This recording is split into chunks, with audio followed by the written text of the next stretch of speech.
And you've got a new album. By the time this episode airs, it'll be out. It's coming out June 30th, called All Hell's Breaking Loose.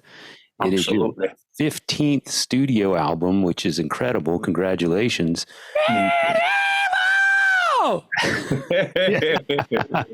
And still sounding you need to adjust your underwear there, Jason. I don't know what you're talking about.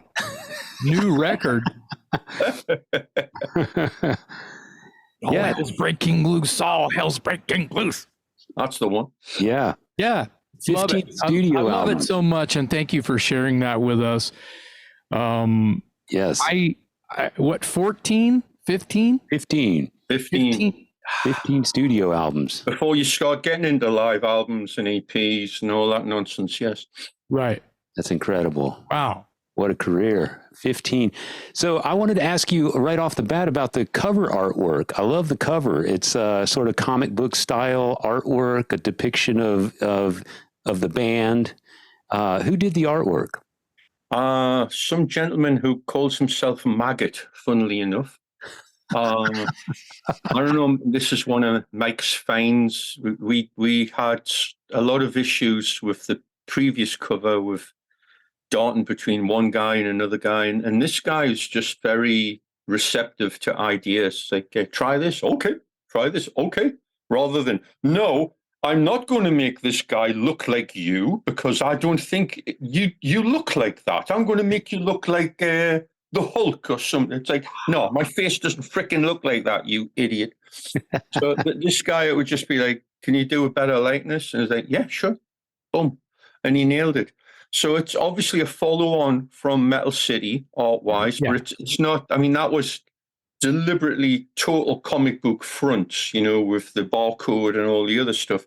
This is more, I don't know, more like movie poster type of deal. But it does follow on, and it's us in the middle of all hell breaking loose, pretty much. So, yeah. I think I've heard of Maggot. It's one of those covers where it pops because you see us, but then when you look harder into it, there's all this weird detail, which is fun. You get to look at it. I love artwork that you stare at and you discover something new every time you look at it. Exactly. So that's. And in a way, it's kind of a throwback to something like Nothing Exceeds, where it was the same thing. There was like a guy's face, and then when you looked closely, there was all this detail and all this weird stuff around it. Well, it also kind of covers that they're cool. So yes, fun. It also harkens to your first record. That's true too. You guys spot the guys, and then you'd be looking forever, going, "What kind of gear they got? What's hidden here?" and all that kind of stuff. Yeah, right. I mean, it.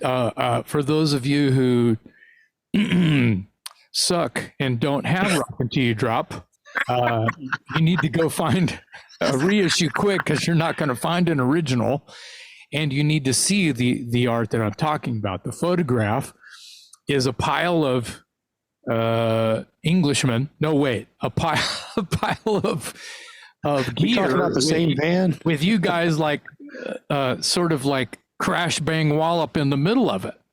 Yeah. And this thing is you guys in the middle of it again. And I love that. That was the original idea on that. And then of course, let's try this. And some of those outtakes are in the box set we just put out last year, and you see them, and it's fun to see, and it's go, yeah, they picked the right photo. Yeah. Where was that taken? Not to go backwards to the beginning. That is, it's off Pilgrim Street in Newcastle. There's a little alley, and there was an arts center, and it's a strange building. It was a building that was actually deserted. There was nobody in it, but the basement had these 4 or 5 big lockup rooms, and the art center just rented it out as rehearsal space. So, we had a big sliding door, and that was the room where all our gear was kept. And then we would take it out into the big room and play. And that's where that's where the band was born, as it were. When Rob joined, we'd already been in there a few years, and it was all done right there. Wow.